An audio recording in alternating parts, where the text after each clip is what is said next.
Hey everyone, welcome back. We're continuing our reading of this wonderful book about the culture of the Native American tribes all across the United States. This is a story titled Wakiash and the First Totem Pole, and it's from the tribe Kuwaktul. So, probably butchered that, but it's spelled Kwakiutl. I really like having this book for the book club because it really expands my understanding of what they thought about the world at that time. So let's continue.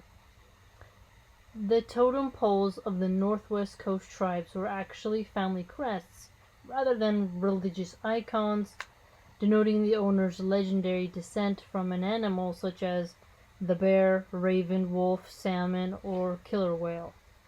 Now that's cool. So, bear, totally. Ravens, wolf, salmon, definitely one. And you would think the killer whale as being some type of crest, that's new, but makes sense, right?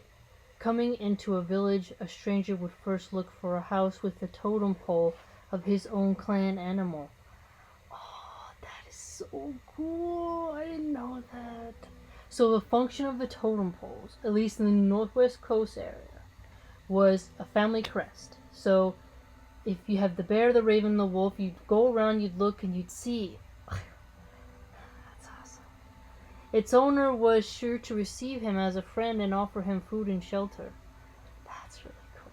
Totem poles also preserved ancient customs by making sure that in every region within visiting distance of others, the old stories were repeated, and the old beliefs about the spirits, the origins of fire, and other myths were basically the same despite linguistic differences between main tribal groups. Now that's really cool. So, totem poles also served as a reminder of traditions, right? Think of like the Romans and they have their eagle standard. A lot of cultures have this. Now, the totem poles is unique. I really like that. That's cool. That's awesome. Okay, so Wakish was a chief named after the river Wakish because he was open-handed and flowing with gifts, even as the river flowed with fish. That's a cool comparison. So think about this. Okay, the chief's name is Wakash, so Wakiash, and he's named after the river, uh, because he gives gifts. So, because like the river is gonna give you all this fish to eat, it's flowing, it's constantly, and he's saying here it's like open-handed, just all this type of gifts just flowing from him. What a kind of awesome thing to think about a chief's doing, right? Charity, just extremely giving. That's a cool comparison. It happened once that the whole tribe was having a dance. Wakiash had never created a dance of his own, and he was unhappy because all the other chiefs had fine dances. So this is cool because it kind of lets you know what was a tradition, right? So they're going around or they have something that they do, and you have, your drummers and stuff. And here it's like chief is concentrating on his dance. Now, it is said, I don't know if it's really that true, but the French, when they had like Louis the 14th era, like dancing was like this sort of really particular thing. The Russians and the waltz dances. So there's something about each culture has dancing. Even here in the tribal one, they have their own measurement of being a man in dances. But these dances are obviously short and, quite different, right?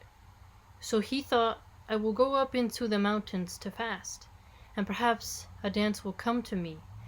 So he's going to go in the mountains and go fasting to try to get this motivation to figure out, right? And get some dance ideas. That's really cool.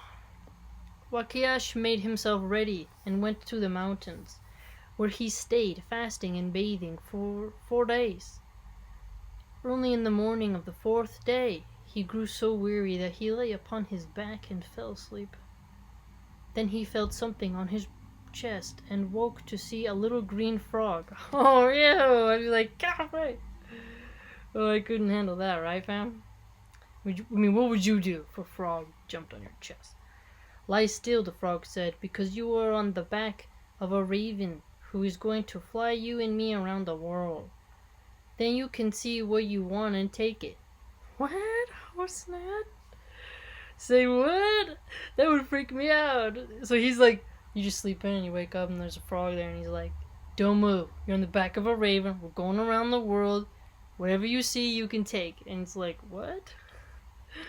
The raven began to beat its wings and they flew for 4 days, during which Wakiya saw many things. When they were on their way back, he spotted a house with a beautiful totem pole in the front and heard the sound of singing inside the house. Thinking that these were fine things, he wished he could take them home. So that's interesting. I'd get annoyed though if I saw singing in a home. But that's them, right? So singing is like happy. I'd be like, let me see if the lawn is taken care of. I'd be looking at something else. I wouldn't be paying attention to the singing because I'd want peace. The frog, who knew his thoughts, told the raven to stop. As the bird coasted to the ground, the frog advised the chief to hide behind the door of the house. So this is interesting that a chief who's a leader of people, right, is having this experience with a frog of all creatures, right? Think about a frog, like, just like, and a chief is a mighty man. I mean, he's a warrior. Has to take care of his people, protect the women, keep the horses to a certain standard, has to lead hunting, has to defend. You know, there's a lot of honor in that and a lot of duty in that. So it's cool thinking of the dynamic of a chief. You know, because every chief inherently is a war chief if you think about it, right? Because they all have tribal wars. Even if they have peace, he will still be there to issue out the orders of war. So these war chiefs are being advised by frogs. And let's see what happens. Stay there until they begin to dance, the frog said. Then leap out into the room. The people tried to begin a dance but could do nothing, neither dance nor sing. One of them said, "Something's the matter. There must be something near us that makes us feel like this." Now that's cool. Something being near you that you can't see that can make you feel like you don't have the singing and dance spirit in you. Huh. And the chief said, "Let one of us who can run faster than the flames of the fire rush around the house and find what it is." Okay, so there's another chief. He's like, which one can run the fastest? Like, going just so quick to catch it. Faster than flames. Because in a dry field, they just go so quickly, right? That's a very interesting analogy. So the little mouse said that she would go, for she could creep anywhere, even into a box. And if anyone were hiding, she would find him. The mouse had taken off her mouse skin clothes and was appearing in the form of a woman. Wait a minute. So there was a mouse.